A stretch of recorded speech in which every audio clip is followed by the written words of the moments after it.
সুপ্রিয় শিক্ষার্থীবৃন্দ,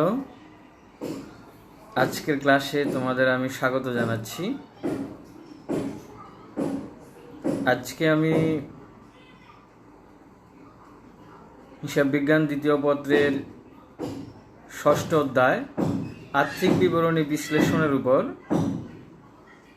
দ্বিতীয় ক্লাস নিব।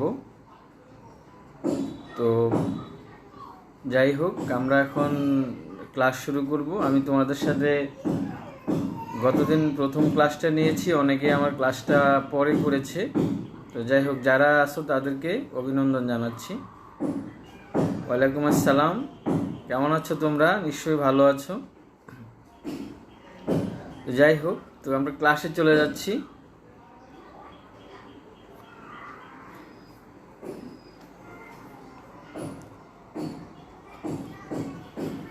আমি গতদিন সূত্র আলোচনা করেছিলাম, আজকে আমি অবশিষ্ট সূত্রগুলো আলোচনা করব। যেমন প্রথমে আমি যে সূত্রগুলো আলোচনা করছি এটা একটু ব্যাকগ্রাউন্ডে যাচ্ছি, যারা একটু মনে করে নাও। যেমন আমি আলোচনা করেছিলাম তারল্য অনুপাত, তার মধ্যে চলতি অনুপাত, তরল অনুপাত, কার্যকরী মূলধন অনুপাত, তারপরে সচ্ছলতা অনুপাতে আলোচনা করেছিলাম মালিকানা সম্পত্তি অনুপাত। এরপরে এই বিষয়গুলো আলোচনা করেছি: অস্পর্শনীয় সম্পদ, স্পর্শনীয় সম্পদ, কাল্পনিক সম্পদ, দায় মালিকানা অনুপাত, মূলধন গিয়ারিং অনুপাত। এই 6টা সূত্র আমি আলোচনা করেছিলাম এবং এই 6টা সূত্র বাড়ির কাজ ছিল, অর্থাৎ মুখস্থ করার কথা ছিল। তো আজকে আমি শুরু করছি মুনাফা অর্জন অনুপাত থেকে। মুনাফা অর্জন সংক্রান্ত যে অনুপাতগুলো, তার সূত্রগুলো, সেগুলো নিয়ে আমি এখন আলোচনা করব।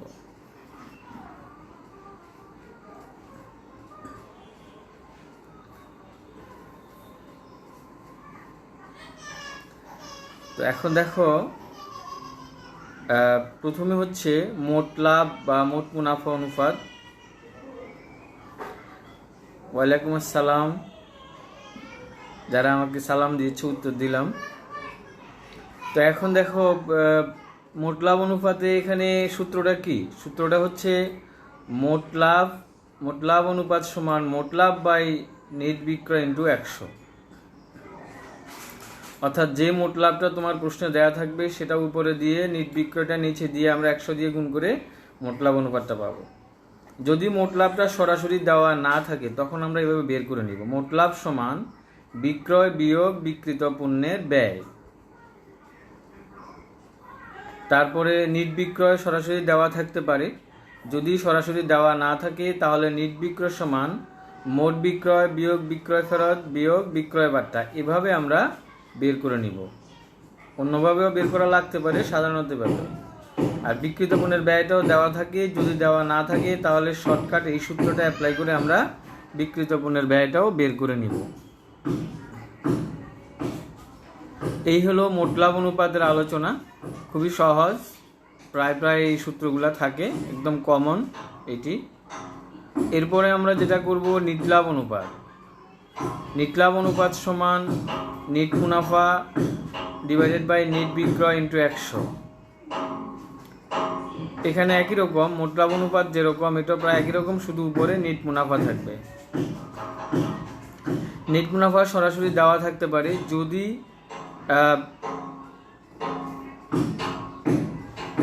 না দেওয়া থাকে তখন আমরা এভাবে অনেক সময় বের করে নিব। যদি দেওয়া না থাকে, সাধারণত দেওয়া থাকে, না থাকলে আমরা মোট লাভের সাথে অন্যান্য আয় যোগ করে পরিচালনা খরচ এবং অন্যান্য খরচ বাদ দিয়ে আমরা নিট লাভ অনুপাতটা বের করে আনব।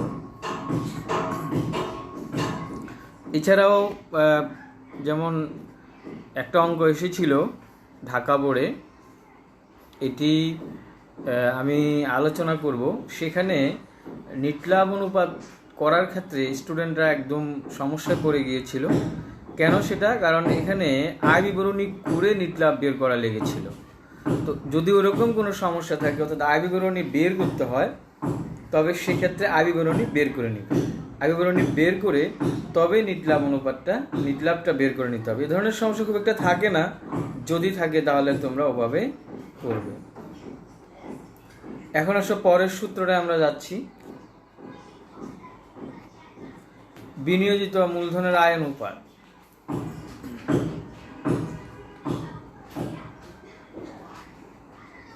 বিনিয়োজিত মূলধনের আয় অনুপাত, এটির সূত্র হচ্ছে সুদ ও কর বাদ নিট মুনাফা বা কর পূর্ব। এখানে যেমন সুদ ও কর পূর্ব মুনাফা হতে পারে, আবার পরের মুনাফা হতে পারে, দুটোই হতে পারে। কারণ এটা প্রশ্ন অনুযায়ী অনেক সময় হয়। প্রশ্নে যদি সুদ ও কর পূর্ব কথাটা উল্লেখ থাকে তাহলে আমরা সেটা ধরব, পরবর্তী হলে পরের সূত্রটা আমরা ধরব। তবে কিছু না বললে আমরা পূর্বটাই ধরব বিনিয়োজিত মূলধনের আয় অনুপাতের ক্ষেত্রে। সুদ ও কর পূর্ব কারবারি মুনাফা ডিভাইডেড বাই বিনিয়োজিত মূলধন ইন্টু 100।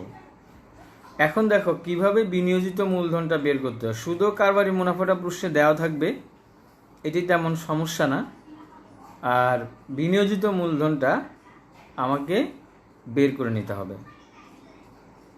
কিভাবে বের করব? আমরা গতদিন মালিকানা তহবিলটা বের করাটা দেখিয়েছিলাম, এখন আজকে বিনিয়োজিত মূলধনটা বের করা দেখাচ্ছি। যেমন সম্পত্তির দিক থেকে একবার বিনিয়োজিত মূলধন বের করা যায়, আরেকবার দায়ের দিক থেকে বিনিয়োজিত মূলধন বের করা যায়। সম্পত্তির দিক থেকে কীভাবে বের করব? সকল সম্পদ অর্থাৎ মোট সম্পদ, তার থেকে কাল্পনিক সম্পদগুলো বাদ দিব। তাহলে আমরা পেয়ে যাব কি? মোট বাস্তব সম্পদ। অর্থাৎ মোট সম্পদ থেকে কাল্পনিক সম্পদ বাদ দিলে আমরা পাবো মোট বাস্তব সম্পদ। এখন এই মোট বাস্তব সম্পদ থেকে যদি আমি চলতি দায় বাদ দেই তাহলে আমরা পেয়ে যাব বিনিয়োজিত মূলধন। আর দায়ের দিক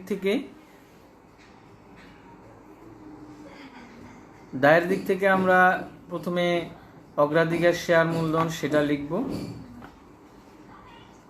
তারপরে সাধারণ শেয়ার অগ্রাধিকার শেয়ার এগুলো, প্লাস দীর্ঘমেয়াদী ঋণ, প্লাস মুক্ত সঞ্চিতি যেমন সাধারণ সঞ্চিতি বা অন্য কিছু যদি থাকে, অবন্টিত মুনাফা, এই সবগুলো অর্থাৎ শেয়ার মূলধন, সঞ্চিতি উদ্বৃত্ত এবং দীর্ঘমেয়াদী ঋণ, এই তিনটা আইটেম যোগ করার পরে কাল্পনিক সম্পদটা বাদ দিব। তাহলে আমরা পেয়ে যাব দায়ের দিক থেকে বিনিয়োজিত মূলধন। এখন তোমার যেভাবে সুবিধা হয় তুমি সেভাবে করবে। সম্পদের দিক থেকে হলে সম্পদের দিক থেকে, দায়ের দিক থেকে হলে দায়ের দিক থেকে, যেভাবে সুবিধা হয় সেভাবে তুমি বের করবে। তাহলে আমরা এখানে বিনিয়োজিত মূলধন বের করাটা শিখলাম। এটা আমাদের অনেক জায়গায় কাজে লাগবে। অনেকগুলো সূত্র আছে বিনিয়োজিত মূলধন সংক্রান্ত, সবগুলো সূত্রে একই নিয়মে কাজে লাগবে। এখন দেখো আমরা 4 নম্বর নিয়ম বা ঘ নাম্বার, এই যে গ হচ্ছে 3 আর ঘ এটা হচ্ছে 4। তো এই 4 নম্বর নিয়ম দক্ষতা যাচাই সংক্রান্ত যে অনুপাতগুলো এগুলো নিয়ে আমরা এখন আলোচনা করব। সেখানে 1 নাম্বার হচ্ছে মজুদাবত। দক্ষতা যাচাই কি? প্রতিষ্ঠান কতটা দক্ষ, বিজনেসটা কতটা দক্ষতার সহিত পরিচালনা করছে। যেমন একটা বিজনেস যদি অনেক বেচা কিনা হয় তবুও কিন্তু দক্ষ কিনা বোঝা যায় না। যেমন আমি একটা উদাহরণ দিতে পারি, একজন সবজি বিক্রেতা, সে প্রতিদিন সবজি কিনে প্রতিদিন সবজি বিক্রয় করে ফেলে, কোনো কিছু তার আর থাকে না ব্যালেন্স, সে কিন্তু বলতে হবে অনেক দক্ষ একজন বিক্রেতা। আবার একজন মনে করো একজন চাউল দোকানদার, সে প্রচুর চাউল স্টক করলো, সে একবার কিনে সারা বছর মিলে বা 6 মাস মিলে ওই চাউলটা বিক্রি করলো, তাকে দক্ষ বলা যাবে না অতটা, কারণ সে প্রচুর টাকা ইনভেস্ট করে পরে সে আয়টা করছে। তো ঠিক আমাদের বিজনেসের ক্ষেত্রে আমরা কিভাবে বিজনেসটা অনেক দক্ষ সেটা আমরা বুঝবো এই সূত্রগুলোর দ্বারা। এটা খুবই গুরুত্বপূর্ণ বিজনেসম্যানদের জন্য। এখন দেখো দক্ষতা যাচাই করার জন্য কি কি সূত্র অ্যাপ্লাই করা যায়। যেমন মজুদ আবর্তন অনুপাত, এটা কীভাবে করবো? বিক্রিত পণ্যের ব্যয় ডিভাইডেড বাই গড় মজুদ। আমি যে পণ্যটা বিক্রি করছি তার বিক্রিত পণ্যের ব্যয়, তাকে যদি গড় মজুদ দিয়ে ভাগ করি তাহলে আমি মজুদ আবর্তন কতবার হলো সেটা আমি পেয়ে যাব। আবর্তন বলতে কতবার, এখানে যেমন আমি ওই যেটা বললাম যে যেমন একজন সবজি বিক্রেতা, সে কিন্তু প্রতিদিন সবজি কিনে প্রতিদিন সেল করে দিচ্ছে, ফলে তার 365 বার আবর্তন হচ্ছে বছরে। আবার একজন চাউলের আড়তদার, সে যদি 6 মাস পর পর যদি চাউলের মজুদ করে তাহলে সে মাত্র 2 বার তার আবর্তন হলো। ওয়ালাইকুম আসসালাম ফয়সাল, কিপ ইট আপ।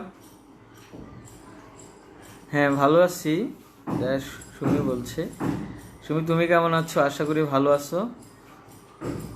তারপরে গড় মজুদটা, এটা যদি দেওয়া না থাকে এটা কিভাবে বের করব? দেখো, প্রারম্ভিক মজুদ যোগ সমাপনী মজুদ ভাগ 2, অর্থাৎ দুটা মজুদকে আমরা যদি 2 দিয়ে ভাগ করি তাহলে গড় মজুদ পাবো।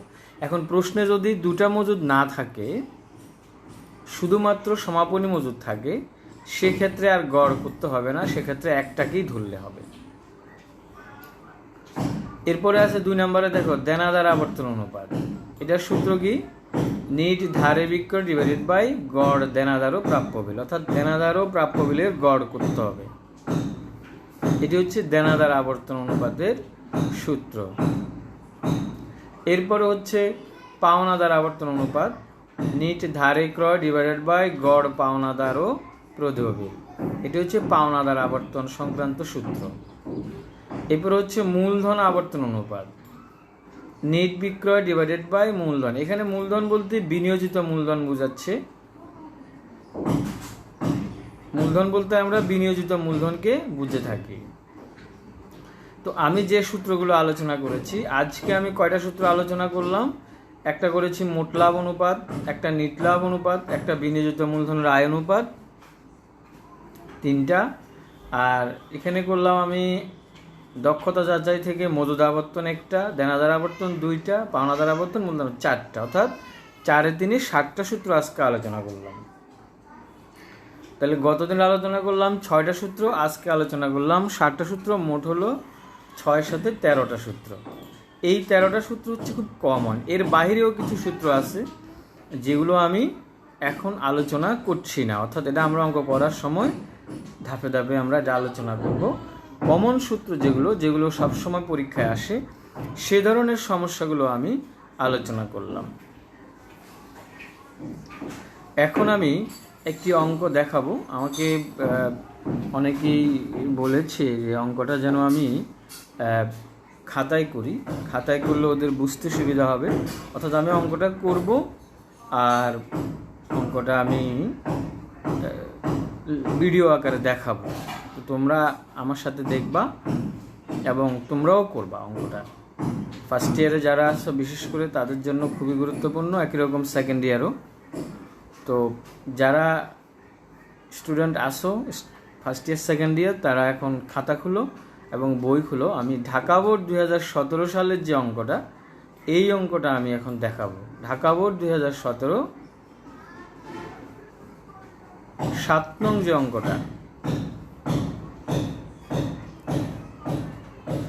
মারুফ মুর্শিদ বলছে আমার হিসাব বিজ্ঞান বই শেষ। খুব ভালো, দেখবো আমি তুমি এইচএসসি পরীক্ষার্থী, তুমি কত পাও, তুমি কি 90 বা 80 পাও কিনা আমি দেখতে চাই। তোমার যেহেতু হিসাব বিজ্ঞান বই শেষ, তুমি কত পাও সেটা আমার দেখার বিষয়, এবং আমি এটা দেখবই মাস্ট, কারণ আমরা তো পরীক্ষা নেওয়ার পরে অবশ্যই জানতে পারবো। না, যারা ফার্স্ট ইয়ারে অ্যাডমিশন নাওনি তোমাদের করতে হবে না, তুমি দেখো শুধু। তুমি তো আমার নিউ আপকামিং স্টুডেন্ট। হ্যাঁ, আশা করি তোমার ভালো লাগবে, তুমি এমনি বুঝো আর কি। ঠিক আছে ফয়সাল ফকির, ধন্যবাদ। তুমি তো ভর্তি হবা, মাত্র পাস করছো। এখন দেখো সবাই আশা করি ফার্স্ট ইয়ার এবং সেকেন্ড ইয়ারে যারা আছো পরীক্ষার্থী, তারা বই খুলেছো এবং খাতা খুলেছো। ঢাকা বোর্ড 2017 সালের অঙ্কটা নিয়ে আমি আলোচনা করছি। এখানে দেখো দায় পাশে কি কি আছে, মানে বাম পাশে কি কি আছে। প্রথমে আছে সাধারণ শেয়ার মূলধন। সাধারণ শেয়ার মূলধন এটি শেয়ার মূলধনের অংশ। অগ্রাধিকার শেয়ার মূলধন এটিও শেয়ার মূলধন, এই দুটো বিনিয়োজিত মূলধনের অংশ। সাধারণ সঞ্চিতি, প্রতিপূরক তহবিল, 10% ঋণপত্র, 12% বন্ধকি ঋণ,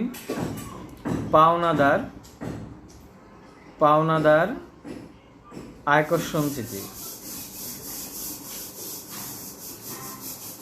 এগুলো হচ্ছে দায় পাশে আছে। এই দফাগুলো নিয়ে এখানে এই যে পার্সেন্টেজের কোনো কাজ হবে না। প্রথম কথা, অনুপাত বিশ্লেষণ করার সময় এই পার্সেন্টেজের কোনো কাজ হবে না। কারণ কি, এই অঙ্কটা আমরা করি জাস্ট 31শে ডিসেম্বর তারিখে, ওই দিনের যে তথ্যগুলো সেই তথ্যগুলোর আলোকে আমরা কাজ করি। এখানে এই পার্সেন্টেজগুলোর কোনো কাজ হবে না। এটি নাম, মনে করো 10% ঋণপত্র, এটি পুরোটা হচ্ছে একটি নাম। এই ঋণপত্রটার নামই হচ্ছে 10% ঋণপত্র। যেমন আরও হতে পারে 5% ঋণপত্র, 15% ঋণপত্র, পুরোটা হচ্ছে একটা নাম। একই রকম 12% বন্ধক ঋণ, এটা হতে পারে 10% বন্ধক ঋণ, 20% বন্ধক ঋণ, এটা হচ্ছে একটা নাম। সুতরাং এটা কোনো সমস্যা না। তো এই এন্ট্রিগুলো আমাদের দায় পাশে আছে। এখন আমি সম্পদ পাশে যাচ্ছি। সম্পদ পাশে প্রথমে আছে স্থায়ী সম্পদ, তারপরে আছে দেনাদার, তারপরে আছে ব্যাংক জমা, তারপরে আছে মজুত পণ্য।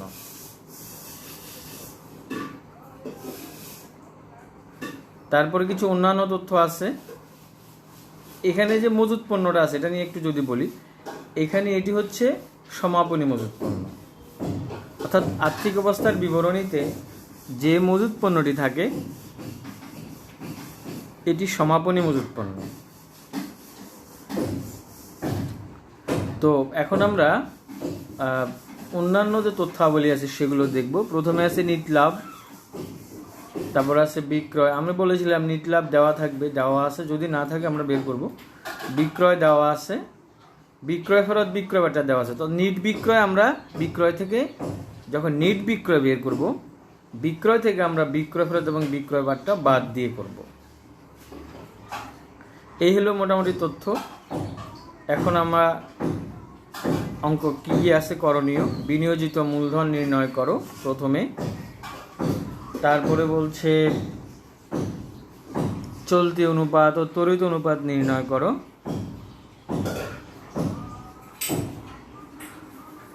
যেটা আমরা সূত্র আলোচনা করেছিলাম। তারপরে বিনিয়োজিত মূলধনের উপর উপার্জন হার ও বিনিয়োজিত মূলধনের আবর্তন হার নির্ণয় করো। এই দুটো সূত্র আছে। তো আমি পুরো অঙ্কটা খাতায় করব, তো তোমরা এর ভিতরে খাতাটা গুছাও। আমি শুরু করছি।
প্রথমে আমাদের কাছে যে প্রশ্নটা ছিল,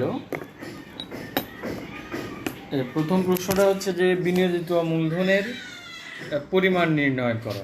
তো এখন আমি বিনিয়োজিত মূলধনটা কিভাবে করে সেটা আমি দেখাচ্ছি।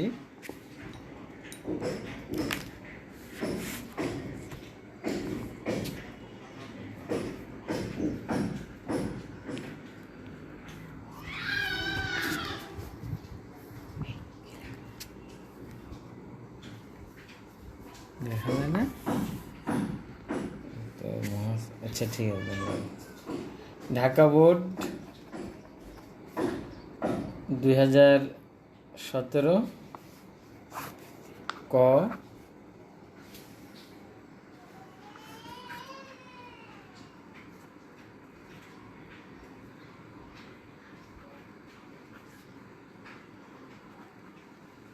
বিনিয়োজিত মূলধনের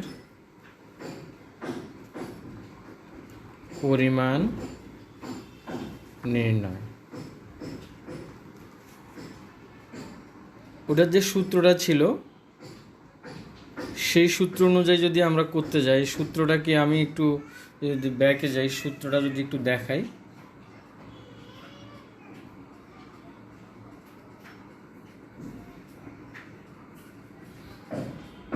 সূত্রটা হচ্ছে এই যে দায়ের দিক থেকে সম্পদের দিক থেকে দুটো সূত্র আছে। এখন আমরা যদি দায়ের দিক থেকে চিন্তা করি, সাধারণ শেয়ার, অগ্রাধিকার শেয়ার, দীর্ঘমেয়াদী ঋণ যা যা আছে সেগুলো সব আসবে।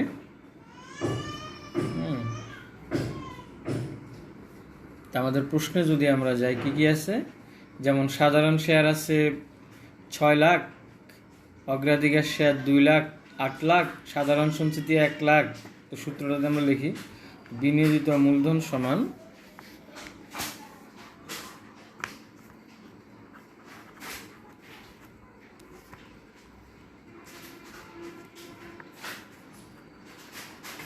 সাধারণ শেয়ার মূলধন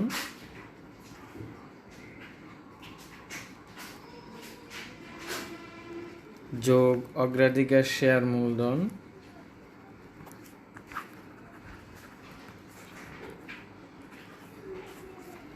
যোগ সাধারণ সঞ্চিতি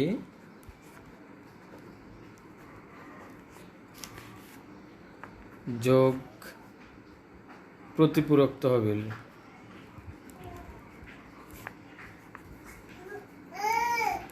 যোগ 10% ঋণপত্র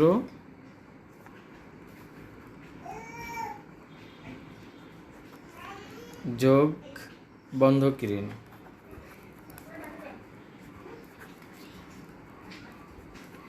এই হলো মোটামুটি দফা, সবগুলো আসবে বিনিয়োজিত মূলধনের ক্ষেত্রে। তো এই জন্য আমরা এখন যদি মানগুলো বসাই, 6 লাখ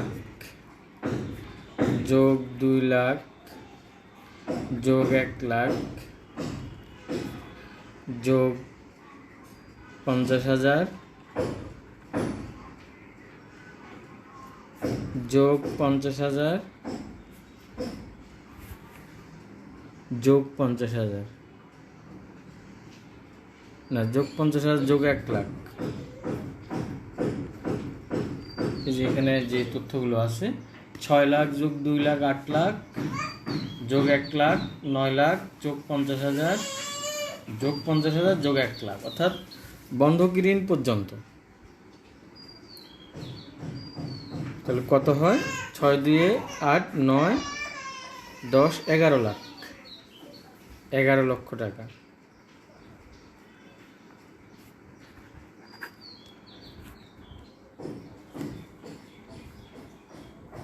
লক্ষ টাকা হচ্ছে আমার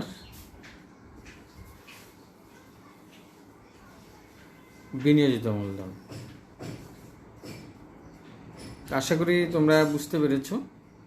এখন যদি আমরা যাই, পরের করণীয়টা আমাদের আছে,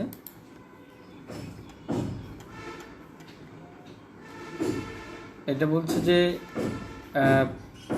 চলতি অনুপাত নির্ণয় করো। চলতি অনুপাত সমান, এখন আমি অঙ্কটা করছি,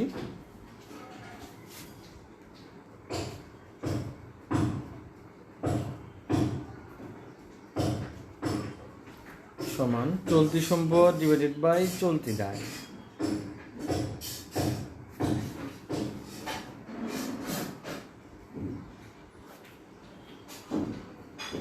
চলতি সম্পদ ডিভাইডেড বাই চলতি দায়।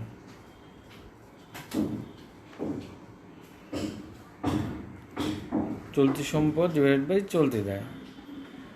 এখন তুমি চলতি সম্পদ এখানে কি কি আছে, তুমি যদি অঙ্কে যাও দেখো চলতি সম্পদ কি কি আছে। চলতি সম্পদ এই তিনটা, দেনাদার, ব্যাংক জমা, মজুত পণ্য, এই তিনটি হচ্ছে চলতি সম্পদ। তো আমরা উপরে লিখি দেনাদার যোগ ব্যাংক জমা যোগ মজুত পণ্য।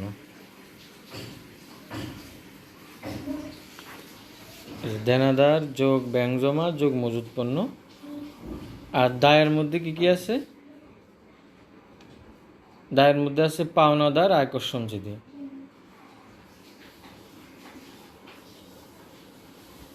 পাওনাদার প্লাস আয়কর সঞ্চিতি।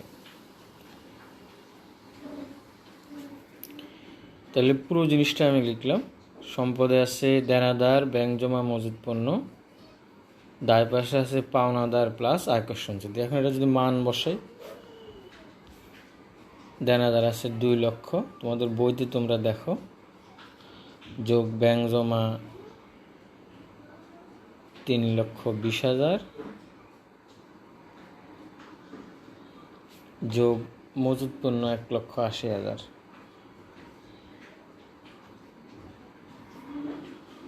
আর দায় পাশে পাওনাদার হচ্ছে 1,80,000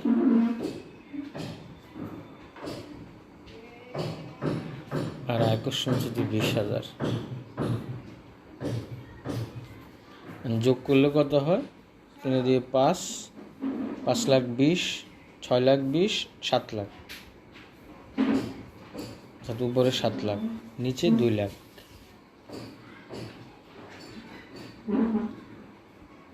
ভাগ করলে কত থাকে, 7 লাখকে 2 দিয়ে ভাগ করলে 2 লাখ দিয়ে 3.50:1, অর্থাৎ নিচেরটাকে 1 ধরতে হবে। 2 লাখটাকে 1 ধরে, সবসময় অনুপাতের ক্ষেত্রে এটা ধরতে হয়। নিচেরটাকে 1 ধরলে উপরেরটা 3.50। এটি হচ্ছে চলতি অনুপাত। এরপরে আমাদের করণীয়তে ছিল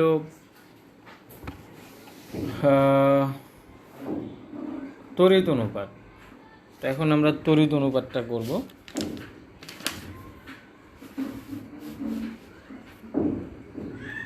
সূত্র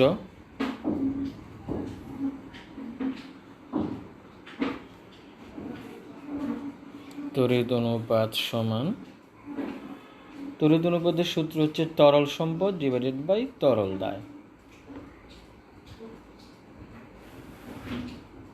তরল সম্পদ ডিভাইডেড বাই তরল দায়। এই সূত্রটা তোমরা শিখেছ, সমস্যা হবে না আশা করি। এখন সূত্রটার মান বসাবো। তো তরল সম্পদ কি সেটা আমরা সূত্রে আলোচনা করেছিলাম। তরল সম্পদ হচ্ছে চলতি সম্পদ বিয়োগ মজুত পণ্য বিয়োগ অগ্রিম খরচ। অর্থাৎ এখানে যে আমরা চলতি সম্পদ দেখালাম, দেনাদার, ব্যাংক জমা, মজুত পণ্য, এই তিনটা থেকে মজুত পণ্যটা হচ্ছে তরল নয়। তাহলে বাকি আছে কি দেনাদার যোগ ব্যাংক জমা, এই দুটো হচ্ছে তরল। তো লিখি দেনাদার যোগ ব্যাংক জমা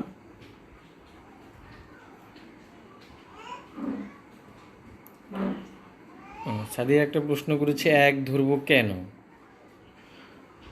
তুমি যদি এটাকে 1 না ধরো তাহলে এটা ভাগ হবে কিভাবে। যেমন তুমি যদি নিচে, আমি যে কোনো কিছু যখন আমি লিখবো, যেমন আমি লিখলাম 5, আমি লিখলাম 5, এই 5-এর নিচে কত আছে, 1 আছে না। তো যে কোনো সংখ্যা যখন আমরা ভাগ করব তখন নিচেরটাকে ভাগফল যেটা আসবে সেটা নিচেরটা যদি 1 হয় তবে ভাগফলটা কত, নিচেরটা যদি 1 হয় তবে ভাগফলটা কত, এটা পাটিগণিতের নিয়ম। তো এটা যদি তুমি এখন গুণ করে দেখো, এটা যদি 2 লাখ হয়, তুমি এটাকে যদি 2 লাখ ধরো এটা হবে 7 লাখ, আর এটাকে যদি 1 ধরো এটা হবে 3.5। এটা ধরতে হবে। তো এটা তো পাটিগণিতের নিয়ম। আমরা যখনই একটা সংখ্যা লিখি তখনই এটাকে 1 ধরেই করতে হয়। তো এখন তড়িৎ অনুপাতটা আমি যখন করছি দেনাদার যোগ ব্যাংক জমা, দেনাদার যোগ ব্যাংক জমা। তো দেনাদার কত আছে, আর নিচে চলতি দায় যেমন আমার ছিল পাওনাদার, আয়কর সঞ্চিতি, এই দুটোই এখানে তরল দায়। তরল দায় হচ্ছে পাওনাদার যোগ আয়কর সঞ্চিতি।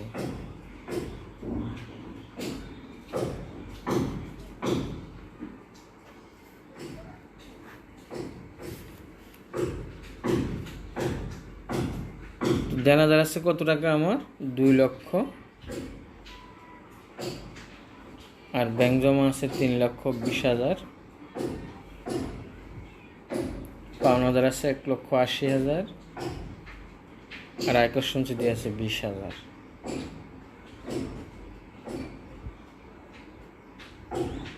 তাহলে উপরে হলো 5,20,000, নিচে হলো 2 লক্ষ। এখন এটাকে ভাগ করো, কত আসে, 2.60:1।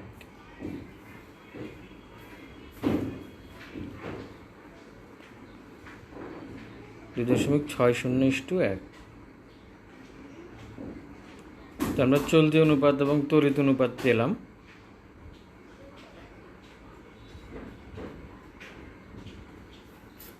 এখন আমরা পরে চলে যাচ্ছি। আমাদের করণীয়তে পরে আছে বিনিয়োজিত মূলধনের উপার্জন হার।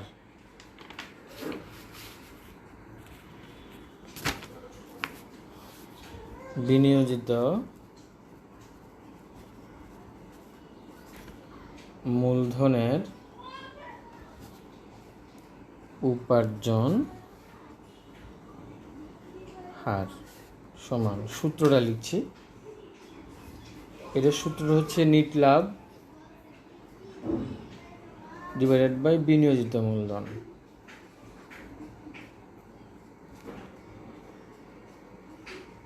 ইন্টু 100। আমাদের প্রশ্নে নিট লাভটা দেওয়া আছে, তোমরা প্রশ্নের দিকে তাকাও। অন্যান্য তথ্যাবলিতে দেওয়া আছে নিট লাভ 3,30,000।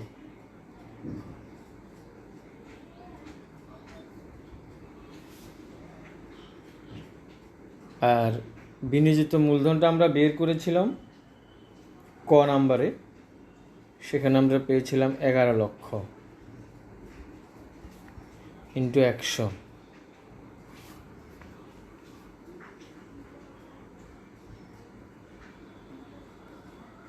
এখন তুমি এটাকে যদি বের করো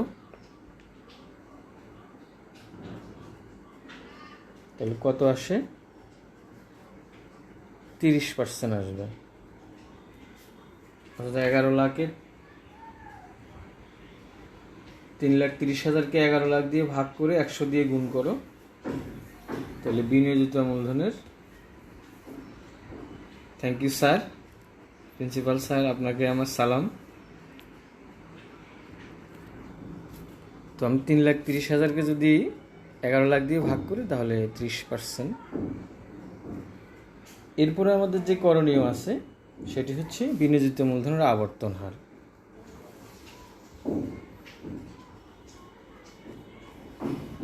বিনিয়োজিত মূলধনের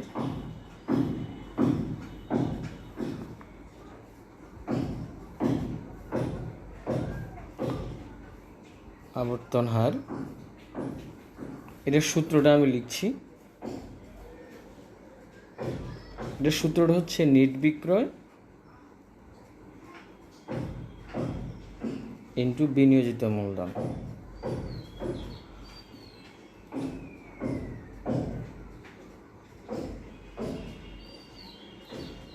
এটি হচ্ছে সূত্র, নেট বিক্রয় ডিভাইডেড বাই বিনিয়োজিত মূলধন। এই সূত্রটা আমি দেখিয়েছিলাম আগে, যে মূলধন আবর্তন হার, সেখানে এই সূত্রটা ছিল, সেখান থেকে আমি সূত্রটা ইউজ করলাম। এখন নিট বিক্রয় আমাদের প্রশ্নে দেওয়া আছে, কিন্তু এখানে নিট বিক্রয় সরাসরি দেওয়া নেই, দেওয়া আছে বিক্রয়, বিক্রয় ফেরত, বিক্রয় বার্তা। তাহলে আমরা এখানে লিখে নিই বিক্রয় বিয়োগ বিক্রয় ফেরত বিয়োগ বিক্রয় বাট্টা, এই তিনটা জিনিস এখানে বাদ দিতে হবে। বিক্রয় বিয়োগ বিক্রয় ফেরত বিয়োগ বিক্রয় বাট্টা ডিভাইডেড বাই বিনিয়োজিত মূলধন।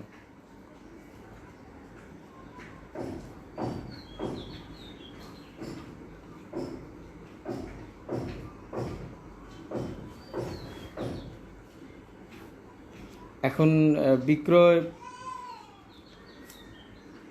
আমরা এখানে প্রশ্নে দেওয়া আছে 12 লক্ষ। আমরা আলোচনা করেছিলাম বিক্রয় সম্পর্কে। বিয়োগ বিক্রয় ফেরত দেওয়া আছে 80,000 বিয়োগ বিক্রয় বাট্টা 20,000, এভাবে দেওয়া আছে।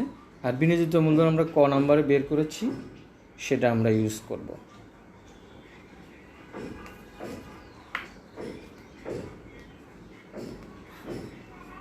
তাহলে আমাদের কত হয়, আমরা যদি এটা দেখি যে 12 লক্ষ থেকে 80,000 এবং 20,000 যদি বাদ যায় তাহলে থাকে 11 লক্ষ।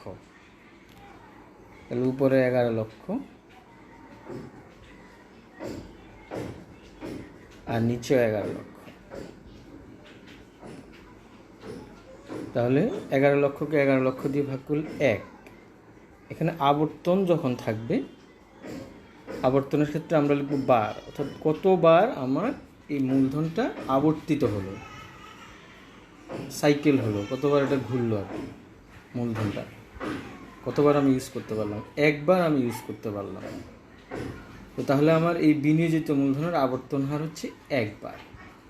তো আজকে আমাদের যে আলোচনার বিষয় ছিল 2017 সাল ঢাকা বোর্ড, এই সমস্যাটা আমরা আলোচনা করলাম। ঢাকা বোর্ড 2017 7 নং সজল ব্রাদার্সের অঙ্কটা। তো আমরা পুরো অঙ্কটা আলোচনা করেছি এবং করণীয়গুলো করেছি। তো কারো যদি কোনো প্রশ্ন থাকে তোমরা আমাকে মেসেজ জানাও বা ইনবক্সে জানাও, আমি সেটা আলোচনা করে খাতায় লিখে আমি পাঠিয়ে দিব। তো যাই হোক, সুপ্রিয় শিক্ষার্থীবৃন্দ, আমি তোমাদের একটা হোমওয়ার্ক দিচ্ছি। আমি চট্টগ্রাম বোর্ড 2017 এই বোর্ডটির অনুপাত বিশ্লেষণের অঙ্কটা হোমওয়ার্ক দিচ্ছি। তোমরা এই অঙ্কটা করে আমাকে ইনবক্সে বা আমার গ্রুপে তোমরা পোস্ট করবে এবং কারো কোনো ভুল আছে কিনা সেটা আমি দেখব। তো সবাইকে শুভেচ্ছা জানিয়ে আমি আমার আজকের ক্লাস এখানে শেষ করছি। আসসালামু আলাইকুম, ধন্যবাদ।